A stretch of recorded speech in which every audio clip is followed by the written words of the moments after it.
Everyone, Chris G here. Here we have the third generation Toyota Tundra. Now, if you keep up with our channel, you'll notice that we posted a video on reasons why you shouldn't buy the Toyota Tundra. But now we've got a video on why you should. So today we're gonna find out if this Toyota Tundra is any good and if you should buy one yourself.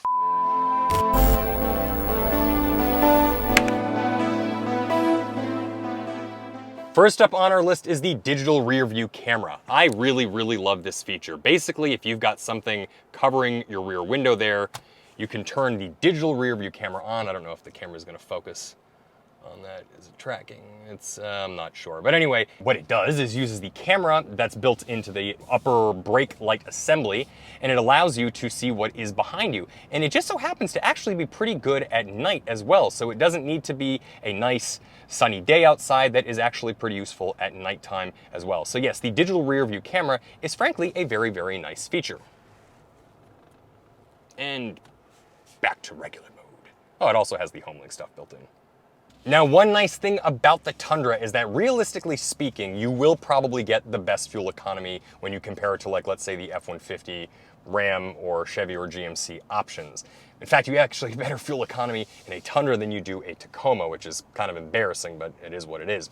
Anyway, on the highway, I was able to score about 22 miles to the gallon. Now, I do have an SR5 that has the air dam built in. Basically, it's like a little spoiler that comes down in the front, which is supposed to help with miles per gallon. And of course, if you have the smaller truck bed and a tonneau cover, you'll also get better MPGs. But realistically speaking, even though the motor is a little bit smaller and a little bit weaker than its competitors, and even though Ram has its new e-torque motor, and of course Ford has its EcoBoost, when there are other YouTube channels that did practical tests comparing the miles per gallon to both vehicle or to a lineup of different vehicles, and the Tundra, practically speaking, did win out by about 1 or 2 miles per gallon. Now, that's not a lot, but it's better than nothing. I mean, it's something. If miles per gallons are something that you are concerned with when you are buying your new pickup truck, well, just remember that you can get a Tundra and you'll save at the fuel pumps a little bit. Another reason why somebody might want the Toyota Tundra is because of its modularity. Everything on this truck can be modded, upgraded, swapped out, etc. and so forth. That's particularly good for people that beat their trucks up. For example, I installed the TRD Pro fenders on it, and it's just a few bolts. You can take most things off of the back, including the bumper, off again with just a few bolts. Toyota's sort of philosophy in their exterior design is basically if it can get hit and crunched up, well, then it's easy to replace. And that is kind of nice, especially if you're somebody that's rough on their truck. There's also no shortage of aftermarket upgrades that you can do to these things. This and the Tacoma have, and the 4Runner for that matter, have a number of different aftermarket aesthetic, cosmetic, engine, mechanical upgrades that you can buy, and that is pretty damn cool. It makes it so you can make your Toyota Tundra your own because after all, you'll probably see about 1,000 of these things on the road. Another feature I absolutely love about the Toyota Tundra, and this is a callback to 4Runners as well as all of the older Tundras as well, but the glass right there can come all the way down. The rear glass can come all the way down. So you hit that and the rear glass is going all the way down and all the way up. Most pickup trucks only allow you to do like a little center window that opens up to like sideways, but the Tundra allows you to take the entire glass down. Now, there are some drawbacks to that though, however, namely the aerodynamics of the Tundra. And that is that if you have any kind of water, whether that's condensation, rain, or whatever that is on the roof, and you open that up, it will fly through that rear window and get your entire rear seat as well as some of your front wet. A little bit of an annoying thing. The 4Runner has a sort of similar problem, not in the rear window, but with the moonroof. But anyway, so yeah, you do have to be a little bit careful, but ultimately I really do love that that window comes all the way down. It's kind of a nice thing, you know, just kind of makes it feel a little more free and open, and especially if you pair it with a model that has the pano roof. This one does not have that, but if you had the pano roof, it just makes the car feel a little bit more spacious and free. But unlike the 4Runner, where you can auto up with one touch the rear window, you cannot do that with the Tundra. The Tundra requires that you hold the button to move it up or down. I'm not sure why Toyota decided to make that a thing, but they did.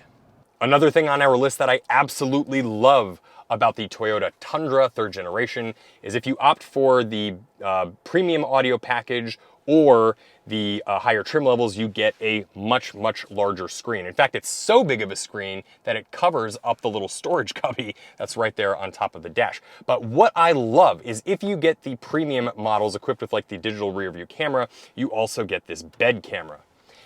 And oh, actually, I think you have to be moving to do it, to activate it. So let me pull out here and we'll try that. So here, let's turn this off and hit this button again. So I've got the tonneau cover on. However, if you have the truck bed open, you can see what is in your truck bed. And I really, really love that feature. I was helping somebody move and put obviously all their stuff in the bed of the truck. And I was able to see, here, let's turn this camera around. I was able to see all of the stuff in the back there, so I wasn't like panicking that, oh crap, everything is falling out, flying out, shifting around. I was able to see exactly what was in the back. That is a really, really nice touch, and I think that all pickup trucks should have that feature. In fact, I'm not really sure why they don't. And as far as I am aware, the Toyota Tundra and some trim levels on the Ford are the only pickup trucks that offer bed cams. I don't think Chevy or Ram have that, but somebody correct me if I'm wrong in the comments section. And by the way, in discussing the 12-inch display that comes on all the premium models, you do have exceptionally good camera quality. The rear backup cam, the multi-terrain cameras, and the front-facing cameras all are very, very crisp, bright, and even good at nighttime. I don't really know why they couldn't mimic that in the 4Runner. Alas, they did not, but it doesn't really matter. The camera quality on them is pretty damn fantastic. In fact, it's probably the best I've seen other than maybe the Jeep Gladiator. But in any event, the screen quality in general on the 12-inch display is just phenomenal. And the speakers are really pretty damn good too. Even if you don't opt to get the JBL speaker package, you're still getting some really, really nice highs, mids, and bass. Now, while we're talking about camera quality, here we go. There we go. Let's just look at this really quick. I don't know if this is really going to pick up on camera, but it is very crisp and clear. I mean, it's looking good. You know, it's like almost 4K. It's not quite that, but it's like definitely high definition and easy to navigate around. And you've got the little grid lines that are sort of like showing you where you're going. If this isn't talent backing up while holding a camera, then I just don't know what is. Now that we're driving along in our Tundra, let's talk about some reasons why you may want to buy your Toyota Tundra. First off, it's got some pretty great pickup. It's got a twin-turbo V6 with almost 400 horsepower if you don't buy the hybrid model. And if you romp on the gas, you're gonna get a 0 to 60 in probably like 5 to 6 seconds. I don't know what the official number is on it, but it's peppy. And you know, if you get the TRD Sport model, it drives like a sports car. It's really, really nice. They tuned the suspension fantastically. So yeah, from a drivability standpoint, the Tundra is probably one of the best that there is.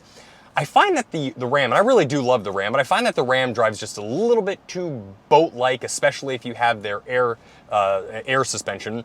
And the F-150s do have good suspension, especially in the sportier models, but they're not quite as good as this TRD Sport model. But that said, I guess mileage will kind of vary on that. Now let's talk about reliability in the third generation Toyota Tundra. Now, JD Power and Associates does not rate the Toyota Tundra all that well, but when you compare it to the likes of the Ford or the Ram, I think you've got a fairly good formula. Allow me to elaborate. The Rams are now mostly coming with their e-torque motor, and I don't know about you, but Fiat Chrysler with an electronic motor, even though it's a mild hybrid, it's got me a little bit sketched out. And then for that matter, Ford is just still not known for their reliability. They're having problems with their electronics in their newer pickup trucks. I think they've solved most of the drivetrain issues with their 10-speed transmission and transfer case, but there's also issues with leaky sunroofs and weird things failing on the inside, electronics going bad, you get the idea. That stuff just doesn't seem to plague the Toyota products in general, much less the Tundra. Tundra had some issues with squeaks and rattles and creaks and failing turbos, but ultimately, I think once they get some of this stuff sorted out, including the squeaky seat, I think you're gonna have a fairly decent formula for reliability. Now, if you watched our video on why you shouldn't buy a Toyota Tundra, yes, again, it's not rated as the most reliable pickup truck out there. But I think all things considered, once we give it some time, maybe another few more years with this third generation, I think Toyota will probably have most of the bugs and kinks worked out, and you'll have a fairly reliable truck. If not, maybe one of the most reliable. Anyway, that's the Toyota Tundra, the third generation, and why you may want to buy one. I hope this video was helpful. please like and subscribe, as we will be hosting a slew of additional Toyota videos. And if you have any questions about the Tundra, reach out to us in the comments section. Otherwise, we will be back with another video really soon.